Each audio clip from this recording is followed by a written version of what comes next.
You're watching Alaska's weather source. Well, I like snow, but dealing with 5 feet at a time, that is tough. And that's exactly what they were doing in Watertown, New York, as they went through the weekend. Now, James Stump and his family lived in Alaska. They were enjoying all the fall conditions down in upstate New York until this big storm rolled on through. So they've been digging out, and they are still dealing with all that snow in upstate New York. We see a weather front swinging into the Pacific Northwest, and we get into Alaska, and we will have some active weather as we go through Thanksgiving week in several areas of the state.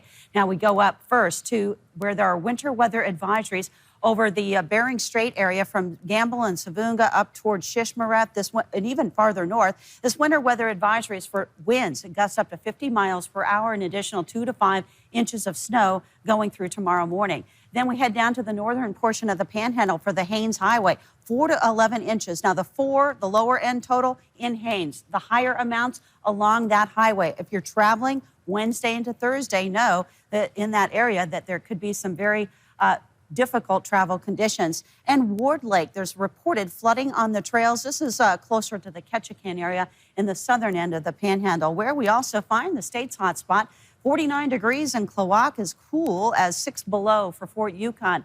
Daytime high temperatures, 20s from Kotzebue up toward the northern tier of the state. Stayed at 9 in Fort Yukon, made it to the teens out of Fairbanks, but it's really southern Alaska seeing some of the warmest temperatures, going above freezing across the Aleutians to King Sam and Kodiak, much of South Central, and then 40s over Panhandle locations. And they're going to see, and already have seen, some good amounts of rain. More is coming your way, along with some snow. Back into the South Central region, everybody, with the exception of Glen Allen out there, going above the 32-degree mark. So that's where we say it's messy, it's melty, it's going to get slippery as we go under the 32-degree mark overnight. You can see this large circulation. This is going to continue to be the case. Then we see another area, a vigorous low pushing up from the south. That is going to encompass much of the Panhandle starting Wednesday night going through Thursday, while we'll see some clearing on the backside of that system, but another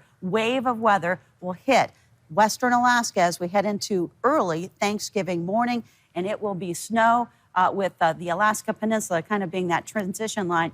Farther south, it will be rain. Here's a look at your southeast forecast. Wet weather all week, I would say, in most locations, with the northern portion of the Panhandle seeing that snowfall. Going into the interior, cloudy with some snow showers. Down to 4 below in Fort Yukon, they'll see a high of 11, but generally teen highs.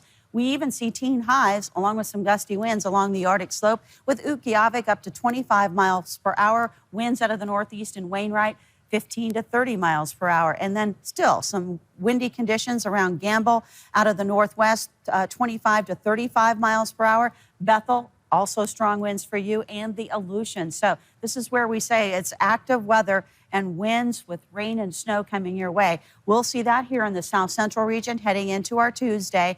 In Prince William Sound, those high temperatures will go into the mid to even upper 30s. 26 for Gulkana, rising to the teens here overnight. Talkeetna into the valleys, highs will hit the low 30s. Anchorage included in that. So here's our 7-day outlook, going for that wintry mix into Tuesday, tapering off on Wednesday, partly to sunny skies on Thursday, Thanksgiving Day, which takes us into the weekend, a cool down as well. Ooh, gonna get chilly, all right? Thanks, yes, Jackie. It will. All right,